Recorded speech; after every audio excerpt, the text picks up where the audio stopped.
I had thought about sparing everybody watching me do this third one. Keep in mind there's still a little bit of the ink on there from the non-waterproof.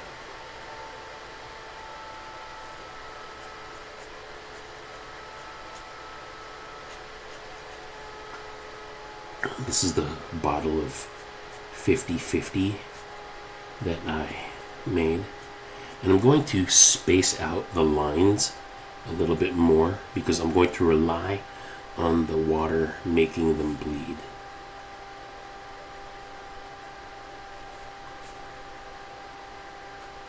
I don't want to have a full-on thing happening. I told you all I like to do the eyes first, right? Just get that fear out of the way.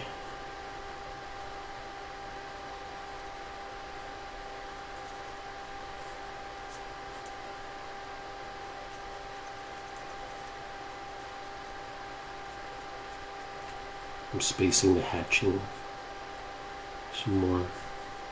I'm keeping it tighter for when I want it to go really dark, and I am going lighter for where I want it to, further apart for where I want the mix to occur. Now with this, try to stroke along the forms of the face.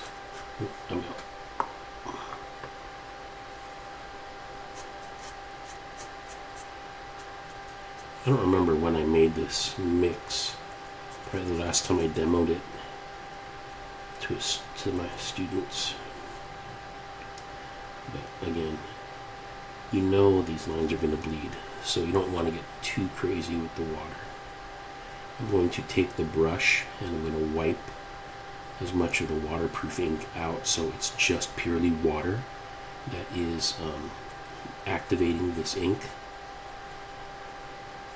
Trying to, again, keep it spaced further apart for the lighter parts. Now here I'm just going to press harder so it gives me the texture of a sweater that he's wearing. His sweater is black, but I'm not doing this really super clean or precise. That's going to be really dark. So I'm going to put that over by the corner of his eye and some here, and I'm going to darken up the pupil of his eye. And light marks there, right there. I know there's a little bit here that's going to bleed. Here. This is all going to get dark. No. Alright, good enough. I'm going to wipe this off. And I'm going to try to get the ink out of this brush so it's purely water.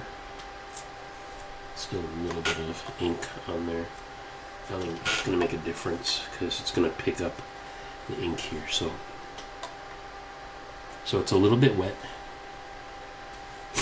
And I'm just going to stroke. And so the lines should stay, but the water should make it bleed a little bit.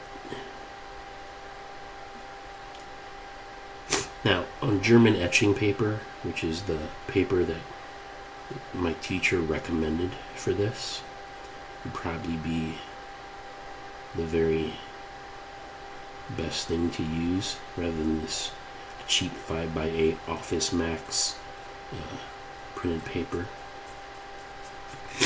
I did that just, again, so it would fit through my printer, so I wouldn't have to redraw the character. It's not moving the lines as much as I was expecting, but it is activating it to get that darker value happening. But it's less aggressive than the other two that I tried to do this with. So it gives you that much more control. It's a matter of trying it out. Now, I haven't tried drawing into the wet surface with my ink pen. It should bleed like crazy, but let's give it a shot and see what happens. Back into the 50-50. I just dabbed a bit of it off. We tried the sweater so that's kind of a cool effect. I'm gonna hatch in a different direction. This knit sweater. His sweater has a huge hole in it in the photos that he's taking. Now these lines should bleed as I'm drawing them. Just gotta be careful I don't drop too much ink. Like if I press too hard, see how much that ink starts coming out? It becomes like a black hole in the middle of his face. We don't want that, but let's try to balance it out with the other side and some thin hatching in there to get his other eye. Trying to get some lines so that we get the shadows on his eye. We need some more value in the hair. Try to leave the highlights by just not going over those areas.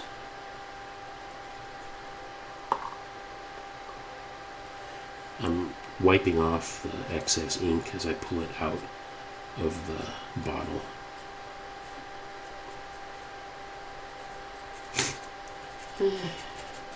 This is okay.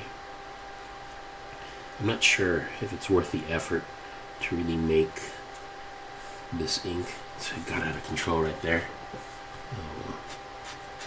Maybe if I get more aggressive with the lines over here, you won't notice it as much, right?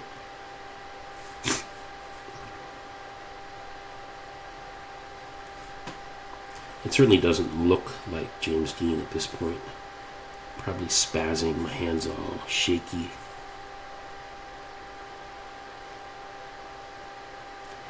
Yeah, maybe this is not the way to go.